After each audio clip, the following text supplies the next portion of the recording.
Only a few passengers were present. The overhead light that had just been stable began to flicker. A man beside her reassured her that it was normal, which calmed her slightly. But then, a loud noise came from the back.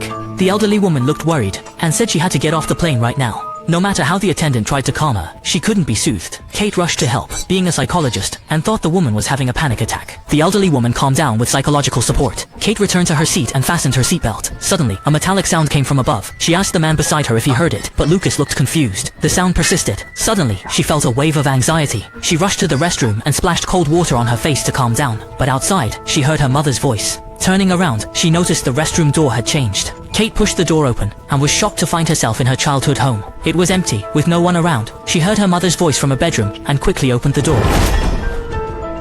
But she found herself back in the cabin, standing there in disbelief. Everything that had just happened felt like a mirage. Just as she was about to head back to her seat, she sensed a shadow behind her. When she turned, that shadow seemed to drop down from nowhere. Just as she calmed down, her heart raced again. Kate turned back slowly when a hand touched her shoulder. The flight attendant told her to sit down as the plane was about to take off. But that feeling was too real. Kate went back to her seat and kissed her daughter. This real feeling helped her relax a bit. Soon the plane started to taxi, and after a smooth takeoff, Kate finally felt at ease. The businessman in the front cabin was ready for a drink. But she noticed the artist behind her was painting her. She asked, but the artist's expression was weird. Then she said something random. Die still?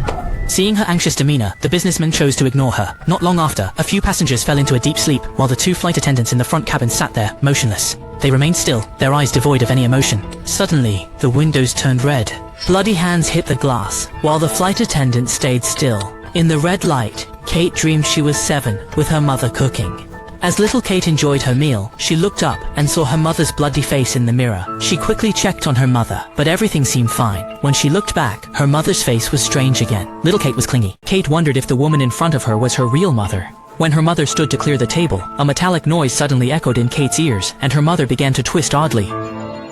Kate woke up from her dream. Everything in the cabin was normal, but then the plane hit turbulence. The flight attendant informed the passengers to stay in their seats, and suddenly, a passenger in the back felt a tightness in his chest. Then, he fell down suddenly. Kate ordered everyone to lay the man flat, and after she started performing CPR, he abruptly opened his eyes. He seized Kate's neck, muttering an ancient spell, causing Kate to panic. Kate pushed the man away, but the other passengers didn't seem to notice what had just happened. They were startled by Kate's strange behavior, but soon the man began to convulse. Lucas kept calling for Kate, trying to wake her, but then, a black hand emerged from the back seats, followed by a strange face. Only after the man stopped convulsing and lost his breath did the shadow disappear from Kate's view. Everyone was still in shock when the plane shook violently. The attendant was thrown up and crashed down. Kate yelled for her daughter to wear her oxygen mask, then quickly put on her own.